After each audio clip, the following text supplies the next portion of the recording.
আসসালামু আলাইকুম, নমস্কার, আদাব। আবার আমি নিয়ে এসেছি আমার সমস্ত ক্লাসমেটের জন্য জেএনএম সেকেন্ড ইয়ারের practical record book for medical surgical nursing. তো আমি আগের ভিডিওতে দেখিয়েছিলাম 51 থেকে 65 নাম্বার পেজ পর্যন্ত। আজকে আমি দেখাবো 66 নাম্বার পেজ থেকে 75 নাম্বার পেজ পর্যন্ত। তো তোমরা তোমাদের রেকর্ড বুকটা ওপেন করো এবং 66 নাম্বার পেজটাকে ভালোভাবে ফলো করো, কোথায় কি লেখা আছে, এবং আমার বোর্ডটাকে ফলো করো কোথায় কি আমি লিখেছি। তো প্রথমে আসছে ডেট, তারপরে দ্বিতীয় আসছে ইনভেস্টিগেশন, তৃতীয় আসছে পেশেন্ট ভ্যালু, আর চতুর্থ যেটা আছে সেটা হচ্ছে নর্মাল ভ্যালু, আর পঞ্চম যেটা আছে সেটা হচ্ছে নর্মাল রিমার্ক। পঞ্চম যেটা আছে সেটা হচ্ছে রিমার্ক। তো এখানে দেখো ডেট, তো আমি ডেট এখানে লিখেছি 20/02/21। তো এখানে বলছে ইনভেস্টিগেশন, তো কমপ্লিট ব্লাড সেলস, তারপরে দ্বিতীয় দিয়েছি হিমোগ্লোবিন, তৃতীয় দিয়েছি 8HTC, তৃতীয় RBC কাউন্ট, তারপর আছে MCV, MCH, total WBC, neutrophils, lymphocytes, তারপর হচ্ছে ইয়াসিনোফিলস, মোনোকাইটিস, ব্যাসোফিলস, আর তারপরে যেটা আছে 21, দেখো 21/02/21, সেটা হচ্ছে ECG। তো এর সরাসরি আমি কি করবো, ইনভেস্টিগেশনের সরাসরি লিখেছি পেশেন্ট ভ্যালু, তো সরাসরি আমাকে কি করতে হবে, আবার পেশেন্ট ভ্যালুটা বসাতে হবে। তো দেখো এখানে আমি লিখেছি 12/05G/DL, তারপরে 34%, 2.9 m, তারপর আছে 80 ফিট, তারপর আছে 30 PG, 35 PG, তারপর আছে 3.68 lakhs by CU.mm, তারপর আছে 31%, তারপর আছে 40 kmm3, তারপর আছে 65%, তারপর আছে 30%, তারপর আছে 6%, তারপর আছে নর্মাল ভ্যালু। তো আমাদের চলে গেল ডেট, চলে গেল ইনভেস্টিগেশন, চলে গেল পেশেন্ট ভ্যালু, চলে গেল, তারপর আসছে নর্মাল ভ্যালু। তো নর্মাল ভ্যালু দেখো 16/16 G/DL, তারপর আছে 34-47%, তারপর যেটা আছে 3.825/ml, তারপর আছে 78.98 ফিট, তারপর আছে 27-35 PG, তারপর 31-37 PG, তারপর 3.8-11 lakh/m, তারপর আছে 14-44%, তারপর আছে 0.5%, তারপর 2.6%, তারপর 2.1%। তো আমাকে কি করতে হবে, প্রত্যেকের সোজা সোজা আমাকে বসাতে হবে। তো ইনভেস্টিগেশন গেল, পেশেন্ট ভ্যালু গেল, নর্মাল ভ্যালু গেল, তারপর আছে রিমার্ক। তো রিমার্কটা কি হবে, রিমার্কটা সব জায়গাতেই কি হবে, নর্মাল নর্মাল নর্মাল নর্মাল।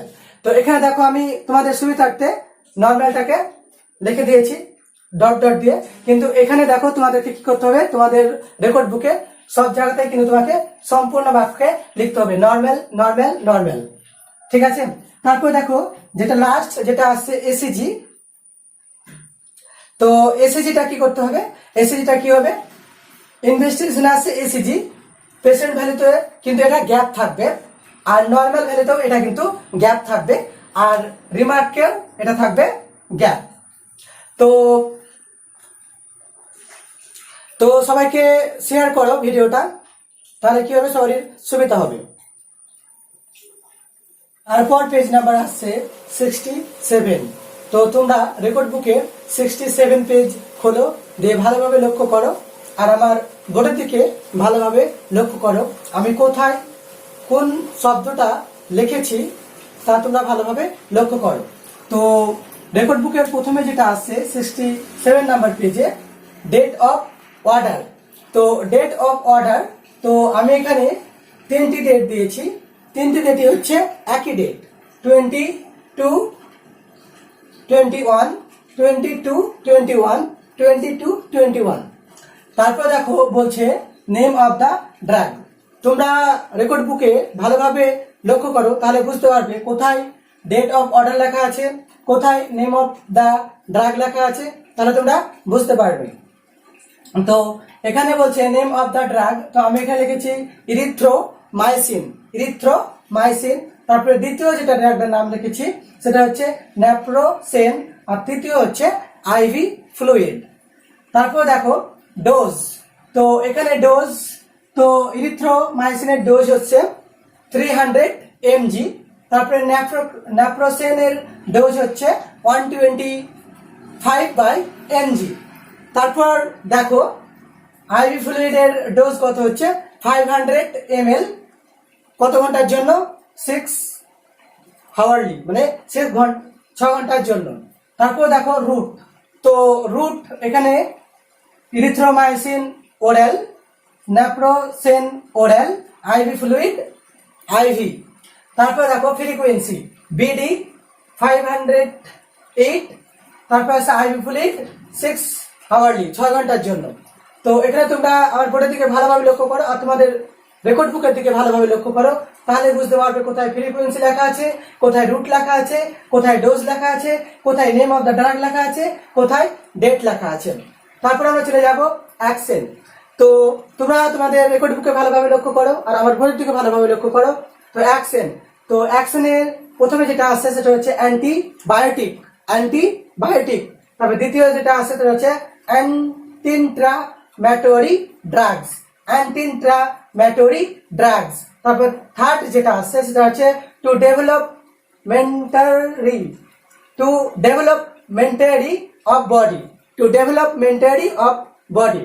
তারপর চলে যাবো সাইড এফেক্ট, তো সাইড এফেক্ট যেটা আসছে সেটা হচ্ছে নিউসিয়া, দ্বিতীয় হচ্ছে ভমিটিং, তারপর হচ্ছে ডায়রিয়া। তো এখানে আমি তিনটি লিখেছি সাইড এফেক্ট, নিউসিয়া, ভমিটিং, ডায়রিয়া। এটা একসাথেই হবে, অ্যান্টিবায়োটিকের সোজাসুজি নিউসিয়া, ভমিটিং, ডায়রিয়া। তো এখানে একটা কথা আমি বলবো যে তোমরা ডেটের সোজাসুজি মেডিসিনের ড্রাগের নাম লিখবে, ড্রাগের সোজাসুজি ডোজের যেটা আছে সেটা লিখবে, রুটের সোজাসুজি ওরাল, সরি 300 mg সোজাসুজি ওরাল লিখবে, ওরালের সোজাসুজি বিডি লিখবে, বিডির সোজাসুজি অ্যান্টিবায়োটিক লিখবে, অ্যান্টিবায়োটিক সোজাসুজি কি লিখবে, নিউসিয়া, ভমিটিং, ডায়রিয়া। তারপর দ্বিতীয় যেটা আসছে সেটা হচ্ছে upset, stomach pain, nausea, headache, heart burn. তারপর তৃতীয় যেটা আসছে সেটা হচ্ছে hypertension, fluid retention, heart failure, hypertension, fluid retention, heart failure. তারপরে চলে যাব আমরা নার্সিং রেসপন্সিবিলিটি। তো তোমরা তোমাদের রেকর্ড বুকে ভালোভাবে লক্ষ্য করো আর আমার বোর্ডের দিকে ভালোভাবে লক্ষ্য করো আমি কোথায় নার্সিং রেসপন্সিবিলিটি লিখেছি এবং নার্সিং রেসপন্সিবিলিটির কি কি দায়িত্ব আছে সেটা আমি কেমন ভাবে লিখেছি আমার বোর্ডের দিকে ভালোভাবে লক্ষ্য করো। তো প্রথমে যেটা আসছে, তো আমি কি করব, নিউসিয়া, ভমিটিং, ডায়রিয়া সোজাসুজি আমি কি লিখবো, nurse should check the expire date of medicine to the time, nurse should check the expired date of medicine to the time. তারপরে দ্বিতীয় যেটা আছে সেটা upset stomach pain, nausea, headache, heart বার্নের সোজাসুজি আমি কি লিখবো, nurse should give the medicine as per doctor order, nurse should give the medicine as per doctor order. তারপরে থার্ড যেটা আছে সেটা কি হচ্ছে hypertension, fluid retention, heart failure. তো ওর সোজাসুজি আমি কি লিখবো, check the body and give the IV fluid and recheck it, check the body and give the IV fluid and recheck ইট। তারপর পেজ নাম্বার আসছে 68। তো 68 পেজ তোমরা ভালোভাবে লক্ষ্য করো, তোমাদের বইয়ের মধ্যে ভালোভাবে লক্ষ্য করো। তো তারপর আসছে 68 নাম্বার পেজ। তো তোমরা 68 নাম্বার পেজটাকে ভালোভাবে লক্ষ্য করো আর আমার বোর্ডের দিকে ভালোভাবে লক্ষ্য করো, তাহলেই বুঝতে পারবে আমি কোথায় কি লিখেছি। তো প্রথমে 68 নাম্বার পেজে যেটা আছে সেটা হচ্ছে ডেট অফ অর্ডার। তো এখানে ডেট অফ অর্ডার আমি এখানে দিয়েছি 22/02/21। তারপর বলেছে নেম অফ দ্য ড্রাগ। তো এখানে আমি ড্রাগের নাম দিয়েছি গার্বাটাল, গার্বাটাল। ডোজ যেটা আছে সেটা থাকবে গ্যাপ। তারপর আসছে রুট, রুট হবে ওরাল। তারপর আসছে ফ্রিকোয়েন্সি, ফ্রিকোয়েন্সি হবে ওডি। তারপর আসছে অ্যাকশন, তো হচ্ছে অ্যান্টি কনভালসেন্ট। তারপর আছে সাইড এফেক্ট। তো সাইড এফেক্ট কি কি হতে পারে? ড্রাই মাউথ, কনসিপশন আর ড্রাই সাইনেস। তারপর যেটা আছে নার্সিং রেসপন্সিবিলিটি। তো এখানে হচ্ছে নার্সিং রেসপন্সিবিলিটিস হচ্ছে যে nurse should check, give the expired date, give the drug and check the effect of the drug. Nurse should check, give the expired date, give the drug and check the effect of the drug. তারপর page number আছে 69। তো তোমরা 69 পেজটা open করো। তো এখানে 69 এর যেটা আছে 6 নম্বর। তো 6 নম্বর যেটা আছে যেটা হচ্ছে treatment invasive or non invasive. তো ট্রিটমেন্ট ইনভ্যাসিভ আর নন ইনভ্যাসিভ সেটা কি সেটা আমি এখানে লিখেছি। তো patient admit on 22/21 having rheumatic fever, he having joint pain, weakness, headache, redness. Nurse start all medication, erythromycin, naproxen, Garbatal and IV fluid are given frequently as per doctor order. Now he is normal after taking all the medicine. তারপর page number আছে 70। তো 70 যেটা আছে সেটা হচ্ছে 7 number 7 number related anatomy and physiology with diaphragm. Related anatomy and physiology with diaphragm. তো জিনিসটা কি সেটা আমি এখানে লিখেছি। তো এখানে বলছে যে rheumatic fever is a systemic disease. Rheumatic fever is a systemic disease affecting the connective tissue around arterioles and can occur after and untreated step thorax infection. Thorax infection specifically due to group A Streptococcus Figinis. It is derived to cases by antibody cracks reactivity. তো তোমরা ভালোভাবে লক্ষ্য করো আমার বোর্ডের দিকে আর তোমাদের বইয়ের দিকে, তাহলে বুঝতে পারবে আমি কোথায় কোন জিনিসটা লিখেছি। আর তোমাদের কাছে আমার অনুরোধ যে সবাইকে শেয়ার করো ভিডিওটা, আর সাবস্ক্রাইব করার জন্য একটু একটু করে বলো সবাইকে, কারণ তোমাদের জন্য এত কষ্ট করে ভিডিও বানাচ্ছি, তো একটা তো আশা করাই যায়। তারপর আসছে 71। তো তোমরা রেকর্ড বুকের 71 পেজটা ওপেন করো। তারপর রেকর্ড বুকটাকে ভালোভাবে লক্ষ্য করো আর আমার বইয়ের দিকে ভালোভাবে লক্ষ্য করো। তো এখানে বলেছে 71 এর পেজ নাম্বার যেটা আসছে 71 এর বি এর দাগটাকে ভালোভাবে লক্ষ্য করো। সেখানে বলেছে ডেফিনেশন। তো rheumatic fever is a inflammatory disease that occur after infection with the groups A, B. Hemolytic Streptococcus pneumonitis. তারপর আছে Praches. It is self-limited illness that involves joint pain, skin, brain, serious surface and heat. তো এটা চলে গেল 71 এর যে B এর দাগে ডেফিনেশন ছিল, রিউম্যাটিক ডেফিনেশনটা আমি এখানে লিখেছি। তো তোমরা ভালোভাবে লক্ষ্য করো, তারপর তোমাদের রেকর্ড বুকে দেখে দেখে লেখো। তারপর যেটা আছে 72 নাম্বার পেজ। তো 72 নাম্বার পেজে বলেছে ইটিওলজি। ডান পক্ষ আর বাম পক্ষ। তো এখানে দেখো বলেছে বুক পিকচার, আর দ্বিতীয়টা বলেছে পেশেন্ট পিকচার। তো এখানে বলেছে বুক পিকচার আর এখানে বলেছে পেশেন্ট পিকচার।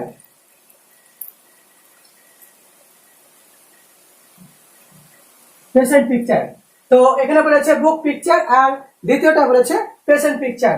তো এখানে দেখো বুক পিকচারের নাম্বার 1 এর বুক পিকচারে আমি লিখেছি infection of upper respiratory tract with group A Streptococcus. তো দেখো infection of upper respiratory tract with group A Streptococcus. তার সাথে আমি কি লিখেছি এ স্ট্রেপ্টোকোকাস। তারপর 2 নম্বর দেখো rheumatic হর্ড comes from the gun. Rheumatic comes from the gun. তো তার সাথে আমি কি লিখেছি রিউমেটিক ফিভার কাম। তারপর দেখো 3 নম্বর আছে rheumatic fever is associated with a chronic poor sanitation multiply exposed to strep bacteria. Rheumatic fever is associated with a chronic poor sanitation multiply exposed to strep bacteria. তার সাথে আমি কি লিখেছি rheumatic fever spread by the strep bacteria. Rheumatic fever spread by the strep bacteria. যদি তোমরা মনে করো যে আমি এটা স্ক্রিনশট নিব তো তোমরা নিতে পারো স্ক্রিনশট। তো দেখে নাও, স্ক্রিনশট নিয়ে নাও, তোমাদের ভালো হবে। আর তোমরা এটা দেখে দেখে 71 আর 72 নাম্বার যে গ্যাপগুলো আছে সেই গ্যাপগুলো তোমরা পূরণ করো তোমাদের বইয়ের মধ্যে। তারপর পেজ নাম্বার আছে 73। তো তোমরা 73 নাম্বার পেজটা ওপেন করো আর আমার বোর্ডের দিকে ভালোভাবে লক্ষ্য করো, তাহলে বুঝতে পারবে আমি কোথায় কি লিখেছি। তো 73 নাম্বার পেজে ডি এর দাগে যেটা আছে সেটা আছে ক্লিনিক্যাল ম্যানিফেস্টেশন। ক্লিনিক্যাল ম্যানিফেস্টেশনে দুটি দিক আছে, বাম পক্ষ ডান পক্ষ। তো বিপি মানে হচ্ছে বুক পিকচার আর পিপি মানে হচ্ছে পেশেন্ট পিকচার। তো আমি এখানে বিপি বুক পিকচারে লিখেছি লো গ্রেড ফিভার, তারপরে লিখেছি জয়েন্ট পেন, তারপরে লিখেছি স্কিন র্যাশ, তারপরে লিখেছি চেস্ট পেন, তারপরে লিখেছি মাসেলস ওয়েকনেস, তারপরে লিখেছি চ্যালেঞ্জেস ইজ ইসিজি, তারপরে লিখেছি সোয়ালেন, তারপর হচ্ছে ইররেগুলার হার্ট রিথম, ইররেগুলার হার্ট রিথম, আর লাস্ট যেটা লিখেছি সেটা হচ্ছে জার্কি মুভমেন্ট। তো এটা চলে গেল বুক পিকচারের দিকটা চলে গেল। তারপর আমরা যাবো পেশেন্ট পিকচার। তো দেখো লো গ্রেড ফিভারে কি বলছে, patient having low grade fever is since 2 weeks। তারপর দেখো বলছে যে জয়েন্ট পেন, তো বলছে সামটাইম, সোজাসুজি লিখবো আমরা sometime joint pain is happened. তারপরে স্কিন র্যাশ বাদ দিব, স্কিন র্যাশের সোজাসুজি কি থাকবে গ্যাপ থাকবে, কিছু আমরা লিখবো না। তারপরে চলে যাবো চেস্ট পেন।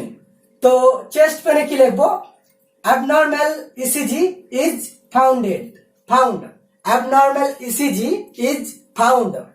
তারপর আমরা চলে যাব মাসেলস উইকনেস। তো মাসেল উইকনেসে কি বলছে patient পিকচারে, when the fever is coming and joint pain is scarred, that time jerky movement occur। তারপর সোয়ালেনটা বাদ দেব। তারপর আমরা চলে যাব ইররেগুলার হার্ট রিথমে। তো ইররেগুলার হার্ট রিথমের সোজাসুজি আমরা কি লিখবো sometime chest pain and muscle weakness is coming, sometime chest pain and muscle weakness is coming. তারপর লাস্ট যেটা আছে জার্কি মুভমেন্ট, পেশেন্ট পিকচারে কি থাকবে সেটা ফাঁকা থাকবে। তো তোমাদের কাছে আমার একটাই অনুরোধ, ভিডিওটাকে সবাইকে শেয়ার করো, কমেন্ট করো, লাইক করো, এটাই তোমাদের কাছে আমার অনুরোধ।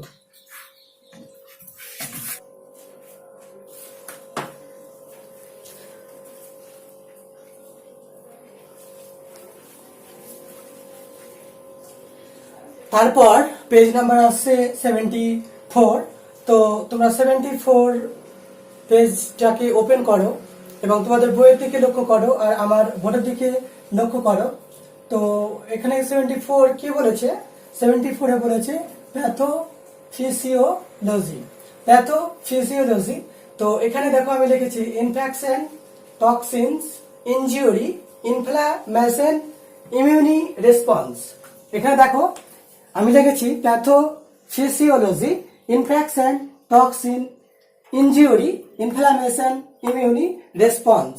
এখানে তোমাদের কি করতে হবে, কমা কমা কমা কমা দিয়ে লিখতে হবে। তারপরে দেখো রেসপন্স, মেডিকেশন, মেডিকেশন টিএল সমান টিএল দাগ দিয়ে 1 কমা, তারপরে টিএল একটু দাগ, তারপরে 2 কমা, তারপরে বড় হাতের টিইএন টিইএন। তারপরে আমি কি করেছি, অ্যারো নিচের দিকে আমি অ্যারো চিহ্ন দিয়ে লিখেছি। তো তোমরাও ওটাও রেকর্ড বুকে কি করবে, নিচের দিকে অ্যারো চিহ্ন দিয়ে তারপর এটা লিখবে। লিউকোকাইটিক্স, তো লিউকোকাইটিক্স, তো লিউকোকাইটিক্সটা হবে হেডিং, লিউকোকাইটিক্স, তারপরে লিউকোকাইটিক্স দিয়ে এটা হচ্ছে চলে গেল হেডিং। তারপর আবার লিখবো লিউকোকাইটিক্স, নিউট্রোফিলস, লিম্ফোকাইটিক্স, তারপর হচ্ছে এন্ডোথেলিয়াম, তারপর আছে জিলিয়াল সেলস, তারপর আছে মেসেনারি মল সেল, মেসেনারি মল সেল।